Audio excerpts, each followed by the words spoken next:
Hello मेरे प्यारे दोस्तों, ये वीडियो बेसिकली एक्सटेंशन है, पार्ट 2 है एक्टिविटी 2.3 का। और इस वाले वीडियो में हम देखेंगे प्रॉपर्टीज ऑफ पैरेललोग्राम। तो चलिए देखते हैं what are the properties of parallelogram. So now let us discuss the properties of parallelogram. A parallelogram is a quadrilateral. Parallelogram is a quadrilateral where two pair of opposite sides are parallel. This is a parallelogram. A, B, C, D are the vertices.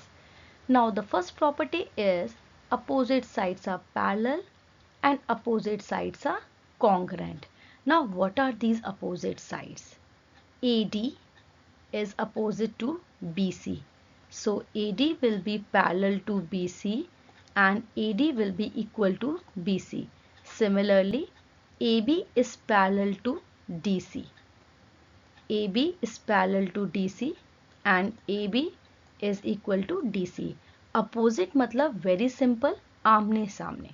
तो आमने सामने वाली sides हमारी parallel भी होंगी और equal भी होंगी।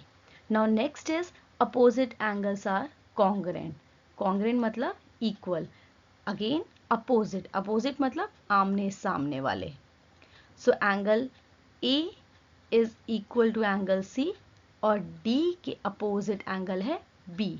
सो angle D is equal to angle B. इसका मतलब है जो आमने सामने वाले एंगल्स होंगे वो इक्वल होंगे। अगर ए का मेजर है 110 डिग्री तो सी का भी होगा 110 डिग्री। Next is consecutive. ये जो कॉन्जिक्यूटिव वर्ड है इसका मतलब होता है लगातार। कॉन्जिक्यूटिव मतलब लगातार, एक के बाद एक। एंड सप्लीमेंट्री मतलब 180 डिग्री। इसका मतलब जैसे ए के बाद कौन सा एंगल आ रहा है, बी, तो angle A plus angle B आपका हो जाएगा 180 डिग्री। इसी तरीके से बी के बाद कौन सा एंगल है, C. So angle B plus angle C भी आपके हो जाएंगे 180 डिग्री। लगातार एंगल्स 180 डिग्री हो जाएंगे। Next, diagonals bisect. बाइसेक्ट मतलब दो बराबर हिस्सों में बांटेंगे। जैसे कि अगर आप देखें, आपका पहला डायगोनल है ए सी, ए सी, और दूसरा डायगोनल है डी बी। अगर मैं यहाँ पे एक पॉइंट ले लेती हूँ, intersection point O, point of intersection is O, तो इसका मतलब है ये जो एओ होगा ये ओ सी के बराबर होगा। AO is equal to O C and ये जो डीओ वाला हिस्सा है ये किसके इक्वल होगा, बीओ के। So D O is equal to O B. मतलब जो आपके डायगोनल्स होते हैं वो एक दूसरे को इक्वल हिस्सों में बांटेंगे। Next is a diagonal divides. Diagonal divide करेगा पैरेललोग्राम को टू कॉन्ग्रुएंट ट्रायंगल्स में। तो अगर आप यहाँ पे देखें, आपका ए सी अगर आप डायगोनल लें या फिर बी डी डायगोनल लें, कोई भी डायगोनल आप ले सकते हैं। So let us take diagonal as AC, AC. Let us take AC as diagonal. तो हमने ये AC diagonal लिया है,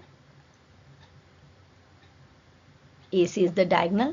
तो हमारा पहला ट्राइंगल बनता है ADC। ये रहा हमारा पहला ट्राइंगल ADC, ट्राइंगल ADC। और दूसरा ट्राइंगल हमारा बनता है ABC। ये हमारे कॉन्ग्रुएंट होंगे। कॉन्ग्रुएंट मतलब इनकी तीनों की तीनों साइड्स, करस्पॉन्डिंग साइड्स इक्वल होंगी और तीनों करस्पॉन्डिंग एंगल्स भी इक्वल होंगे। तो हमने साइड्स के बारे में पढ़ा, पैरेलल एंड कॉन्ग्रुएंट। एंगल्स के बारे में पढ़ा, opposite angles congruent that is equal. और क्या पढ़ा, कॉन्जिक्यूटिव एंगल्स आपके सप्लीमेंट्री होंगे। Next, diagonals bisect each other और डायगोनल पैरेललोग्राम को दो कॉन्ग्रुएंट ट्रायंगल में बांटेंगे।